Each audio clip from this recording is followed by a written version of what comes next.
महादेव महाकाली के विपरीत खड़े होते हैं और कहते हैं कि संसार पे प्रहार करने से पहले मुझ पे प्रहार करिए देवी, मुझ पे प्रहार करिए। और महाकाली अपने प्रचंड रूप में आकर महादेव पे प्रहार करने लगती है। ईश्वर ब्रह्मदेव का अभिमानी शीश इंतजार कर रहा होता है कि कब इस सृष्टि का अंत हो और वो नई सृष्टि का निर्माण करें जहाँ पर शिव शक्ति का वास नहीं होगा। और इस पूरी घटना से एक बहुत बड़ा विचरण निकलता है जो जानकर आपके पांव तले जमीन खिसक जाएगी। आखिर ये पूरी कहानी क्या है, आइए जानते हैं आज के एपिसोड में। धुंध विनाद महादेव से युद्ध करने के लिए अपने पग आगे बढ़ाता है और महादेव पे प्रहार करने लगता है। लेकिन महादेव युद्ध नहीं चाहते थे, वह इस संसार को एक अलग सीख देना चाहते थे। इसलिए जैसे ही धुंध विनाद महादेव पे प्रहार कर रहा होता है उसी वक्त महादेव धुंध विनाद पे प्रहार करने की जगह उसके सर पे हाथ रख देते हैं और एक प्यार का आसरा देते हैं। यह देख के धुंध विनाद हमला करना रोक देता है और अपने वास्तविक रूप में आ जाता है। इस वक्त तक धुंध विनाद बहुत ज्यादा भावुक हो गया था क्योंकि जिस महादेव की सृष्टि पर उसने हाहाकार मचाई वही महादेव धुंध विनाद पे हमला करने की जगह उसके प्रति नफरत रखने की जगह उसे प्यार का सहारा दे रहे हैं। इसलिए धुंध विनाद महादेव के सामने घुटनों पर बैठ जाता है और अपने दोनों ही हाथ जोड़ने लगता है। और उसी वक्त महादेव धुंध विनाद को और इस पूरे ही संसार को अपना सबसे अनोखा और प्रचंड रूप दिखाते हैं जो कि होता है 5 सर वाला रूप, महादेव का पंचमुखी अवतार। धुंध विनाद कहता है कि इतने सारे पापों के पश्चात आप अपना हाथ मेरे सर पे रख रहे हैं, प्यार का आसरा बढ़ा रहे हैं। आखिर में इसका अर्थ क्या समझूं महादेव, आखिर में इसका अर्थ क्या समझूं? महादेव कहते हैं यही कि महत्वाकांक्षाएं अगर इस संसार के विरुद्ध होगी तो वह गलत होगी, लेकिन अगर वही महत्वाकांक्षाएं धर्म के साथ होगी, इस संसार के कल्याण के लिए होगी तो वह सही होगी। धुंध विनाद कहता है लेकिन महादेव मेरी महत्वाकांक्षाएं तो धर्म के विरुद्ध थी। मैं 84 लाख पशु पक्षियों की हत्या करना चाहता था, उनकी आहुति देना चाहता था। मेरी महत्वाकांक्षाएं तो बहुत गलत थी महादेव, फिर भी आपने मेरा विनाश करने की जगह मुझे प्यार का सहारा दिया। आखिर क्यों महादेव, आखिर क्यों? महादेव कहते हैं क्योंकि तुम भी एक पशु हो और हर पशु की रक्षा करना मेरा कर्तव्य है, मेरा दायित्व है, मेरा कर्म है और मेरा ही धर्म है। युग काल समय चाहे कुछ भी हो, लेकिन मैं इस पूरे संसार के पशु पक्षियों का रक्षक हूँ और संचालक हूँ और हमेशा बना रहूंगा। साथ ही किसी भी निर्दोष पशु पक्षी पे कोई भी हमला होगा या अत्याचार होगा तो उसका प्रतिशोध रुद्र लेगा।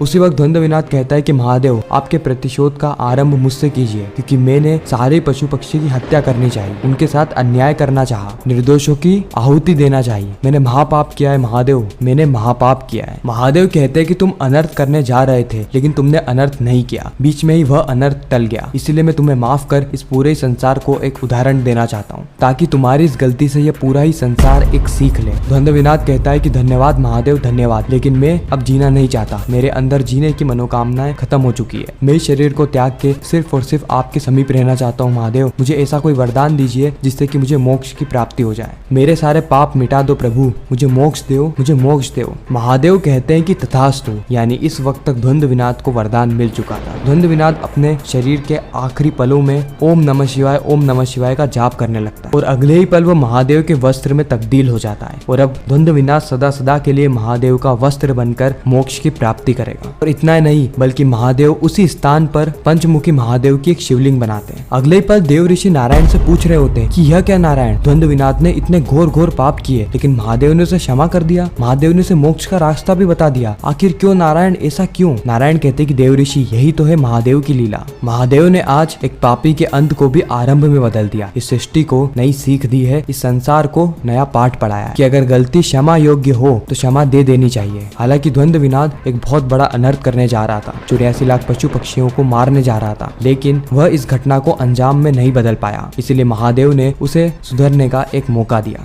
अगर एक भी पशु पक्षी की मौत हो जाती तो महादेव कदा भी धुंध विनाद को क्षमा नहीं करते क्योंकि एक निर्दोष की हत्या महापाप है। नारायण बताते हैं कि महादेव ने यह सीख दी है कि अगर कोई भी पापी अपने पाप का प्रायश्चित करे और अपने अंतिम समय पर ओम नमः शिवाय 5 बार बोले तो उसे महादेव अवश्य क्षमा कर देंगे और उसे मोक्ष की प्राप्ति होगी। अगले ही पल हम देखते हैं कि महादेव अपनी शक्तियों से सारे ही पशु पक्षी जो कि अपने ऊपर से नियंत्रण खो चुके थे उन सभी को नियंत्रण वापस देते हैं। और यह देखकर नारायण और देव ऋषि तुरंत ही महादेव के समीप आते हैं और नारायण कहते हैं कि आज महादेव ने सिद्ध कर दिया कि वह केवल मनुष्य, देवों और असुरों के ही नहीं बल्कि हर प्राणी के रक्षक हैं, हर पशुओं के पति हैं। इसीलिए इस दिव्य स्थान का स्मरण ये पूरा ही संसार पशुपति नाथ के नाम से करेगा, क्योंकि महादेव ने केवल मनुष्य का ही नहीं बल्कि इस संसार के हर पशु पक्षी हर प्राणी का उद्धार किया है। और इस पूरे संसार में केवल पशुपति नाथ ही वह शिवालय है जहाँ पर महादेव 5 मुख के साथ उपस्थित होंगे। महादेव का पंचमुखी अवतार नजर आएगा। नारायण बताते हैं कि ऐसा एक और शिवलिंग है जो कि इतना ही तेजस्वी, इतना ही विचित्र और इतना ही अनोखा है, जो कि अभी और इसी क्षण काशी की पवित्र धरा पर स्थापित हो रहा है। अगले ही पल हम देखते हैं कि कार्तिकेय और गणेश जी मिलकर उस शिवलिंग की स्थापना कर रहे होते हैं और नंदी के साथ मिलकर हर हर महादेव का नारा भी लगाते हैं। अगले ही क्षण हम देखते हैं कि नारायण और देव ऋषि वहाँ पर उपस्थित होते हैं। नारायण कहते हैं कि काशी में गणेश और कार्तिकेय के द्वारा स्थापित महादेव की शिवलिंग को यह पूरा ही संसार वेंदेश्वर मंदिर के नाम से जानेगा। सभी लोग हर हर महादेव का नारा लगाने लगते हैं। कार्तिकेय हाथ जोड़ के महादेव से प्रार्थना करते हैं कि महादेव, जिस प्रकार आपने हर बार आपके पुत्रों की रक्षा करी है, उसी प्रकार आप हमारे द्वारा स्थापित इस मंदिर में आने वाले हर एक पीड़ित इंसान की मदद करेंगे, उनका दुख हरेंगे, उनका कल्याण करेंगे। और महादेव शिवलिंग में प्रकट होकर गणेश जी और कार्तिकेय को आशीर्वाद देते हैं। उसी वक्त नारायण की नजर पड़ती है महाकाली की ओर और फिर नारायण सीधे चले जाते हैं महादेव के पास। महादेव के पास पहुंचते ही नारायण कुछ कहें उससे पहले ही वहाँ पे देवराज इंद्र आ जाते हैं। देवराज इंद्र महादेव के पाँव में गिर जाते हैं और कहते हैं कि महादेव बचाइए, इस पूरे संसार में ताहिमाम मचने वाला है। देवी महाकाली क्षीर सागर की ओर कदम बढ़ा रही है और अगर उन्होंने क्षीर सागर में कदम रख दिए तो इस पूरे संसार से जल समाप्त हो जाएगा और जल ही जीवन है। अगर जल ही नहीं बचेगा तो इस संसार में जीवन ही नहीं बचेगा। महाकाली के अंदर इतनी अग्नि है प्रभु कि वो